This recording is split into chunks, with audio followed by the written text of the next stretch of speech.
During the 1950s and 60s, many social changes were on the brink in the United States. Due to the fact that World War II had recently ended, the attempt to restore social order in America was aggressive and abrasive. Those who were different in this time were especially targeted because of the rising fear of communism. Homosexuals were among those who were considered a threat to the country. Homosexuals were being dishonorably discharged from the military and fired from government jobs simply because of their sexual orientation. The Federal Bureau of Investigation also kept a list of known and suspected homosexuals, and soon state and local governments would follow in their footsteps.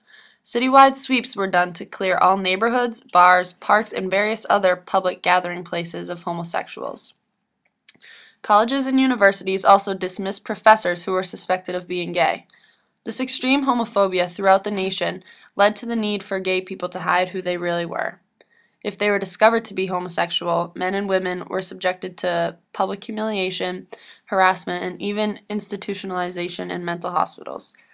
The American Psychiatric Association considered homosexuality a mental disorder. Those admitted to psychiatric hospitals were forcibly given treatments such as shock therapy, sterilization, and lobotomies. Homosexuality would remain listed as a disorder in the Diagnostic and Statistical Manual until 1973. The Stonewall Riots are the largest turning point in the lesbian, gay, bisexual, and transgender social movement. The first riot took place on Saturday, June 28th at the Stonewall Inn. Before this night, there were frequently raids at bars throughout New York City. Each raid followed similar procedures. The police would first take any alcohol in the bar, then line up the patrons at the bar and have them take out their identification. Officers would check anyone dressed as a woman, and if any men were cross-dressing, they would be arrested along with anyone underage and usually the bar's management. The raid at the Stonewall Inn was different. To start, the police did not arrive until close to 1:30 in the morning, which was much later than usual raids. Then, when the patrons of the bar were lined up, people dressed as women refused to be searched by the officers, and males in the line refused to give identification. The police allowed those who were not arrested to leave the bar, but many stayed outside the Stonewall Inn, and soon many more joined the crowd. As the police waited for more cars to transport people and alcohol, the crowd outside Stonewall grew. The police first forced managers and employees of the bar into police cars, then homosexuals, to which the high-spirited crowd responded with growing hostility. Many of those who were arrested struggled with the police, but one woman in particular was handcuffed 4 times before she was thrown into a police car. This made the crowd go insane. Cars were turned over, windows were shattered, garbage was set on fire, and bricks and bottles were thrown at the police. The police were outraged at the crowd, and the tactical force had to intervene. The officers created a line to try and force the crowd back, and the crowd responded by making their own kick line in front of the police while singing and dancing together. This enraged the police, and they began attacking the crowd. It took until 4 o'clock in the morning for the police to clear the streets. The riots continued for the next few nights, but the police had lost the battle of the Stonewall Inn. Directly after the riots occurred, the gays and lesbians of New York City faced fewer impediments than before. There was still a significant amount of people who thought that what they were doing was corrupt, but there were also a number of people who were influenced greatly by the riots. Just days later, there were both homosexual and heterosexual picketers in front of Independence Hall in Philadelphia, determined and convinced that the time for change was now. The riots were the catalyst that sparked the fight in so many people. 2 gay activist organizations were formed in New York City in the 6 months afterwards, one of them being the Gay Liberation Front. They proudly admitted that they were rebelling and they had no intentions of backing down. 3 New York newspapers that promoted equal rights regardless of sexuality were created. Just a year after the events at the Stonewall Inn, Los Angeles, Chicago, and New York held the first ever gay pride marches. These allowed people to see that not only were people going to be open about their sexual preference, but that they were proud of who they were. In the next few years, gay organizations began popping up all over the country.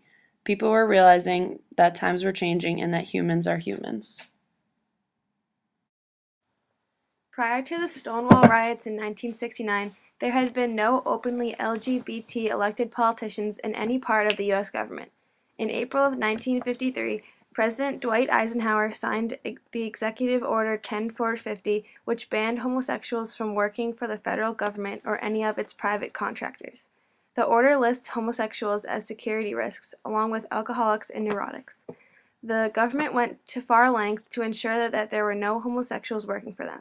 On December 15, 1950, a Senate report titled Employment of Homosexuals and Other Sex Perverts in Government was distributed to members of Congress after the federal government had covertly investigated employees' sexual orientation at the beginning of the Cold War. The report states that since homosexuality is a mental illness, homosexuals constitute security risks to the nation because those who engage in overt acts of perversion lack the emotional stability of normal persons. Years following, more than 4,380 gay men and women have been discharged from the military and around 500 fired from their jobs in the government. This purging was known as the Lavender Scare. The Stonewall Riots of 1969 were the turning point in the election of LGBT people into the U.S. government. Since 1969, all 50 states have been served by openly LGBT elected politicians in some capacity. At least 41 states have elected openly LGBT politicians to one or both houses of their state legislature. Also, only one state governor has ever come out as gay. Additionally, no openly LGBT governor or U.S. president has ever been elected to office, nor has an openly LGBT person been named or served as a federal cabinet member. There have been many firsts since the Stonewall Riots of 1969. Kathy Kozachenko was the first openly gay American elected to public office when she won a seat on the Ann Arbor, Michigan City Council in January of 1974. Also, the first U.S. representative to voluntarily come out was Barney Frank, who served from 1980 to 2013. The first out congressperson and Democrat was U.S. Representative Jerry Studs, who served from 1973 to 1997. The first Republican to voluntarily come out was U.S. Representative Jim Kolb, who served from 1985 to 2007 and came out in 1996. The U.S. Senate was more recently began electing openly LGBT persons with the start of the 21st century. In Oregon, in 2008, Kate Brown was America's first openly bisexual statewide officeholder.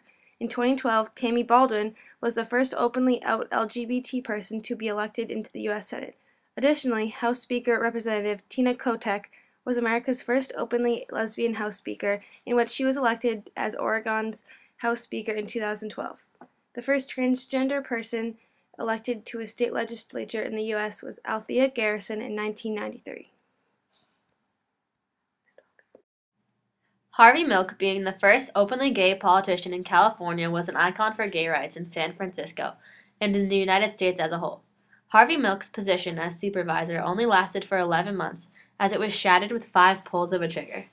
During these 11 months, however, he made an outstanding impact on the LGBTQ community. He made people realize that coming out did not have to be all that bad. During parades and battles for gay rights, Harvey would shout words of encouragement about being the person you want to be and being fearless.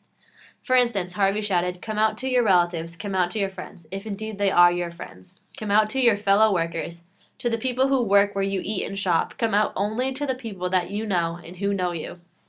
He also said, "Gay brothers and sisters, you must come out. Come out to your parents. I know that it is hard and it will hurt them, but think about how they will hurt you in the voting booth." Harvey met extreme success in his political career. He was most known for his speech at the 1978 Gay Freedom Day Parade. His speech was called the Hope Speech, and to this day it is a monumental movement in the LGBTQ history. On November 27, 1978, shots were fired and Harvey Milk was assassinated. The shooter was Dan White, another supervisor in the political world. He turned himself in and was charged for first-degree murder. Earlier in his career, Milk had said, "If a bullet should enter my brain, let that bullet shatter every closet door in the country." The 2 bullets that passed through the skull of Harvey Milk could not shatter all these doors, but did make a huge impact on the city of San Francisco. The tragedy was a well-known event. Flags all around the city were flown at half-staff. He was commended for his work, and people all over paid tribute to his successes. He was included in Time magazine's article 100 Heroes and Icons of the 20th Century and has since had many famous documentaries, biographies, and movies made about his life and his contribution to the progress of gay rights. Thanks to the influence of activists like Harvey Milk and the Stonewall Riots of 1969, the LGBT community has increasingly gained positions in the United States legislature as well as more equality in marriage laws. 17 states currently offer the freedom to marry to same-sex couples, and 3 states offer protections just short of marriage, such as civil union and domestic partnership. Although not every state allows same-sex couples to marry, over 43% of the U.S. population lives in a state that provides some form of protections for same-sex couples. This is tremendous progress from where we were during the 60s and 70s. This progress can also be seen in the number of celebrities, athletes, and political figures who have come out now that they feel safe to do so without jeopardizing their careers.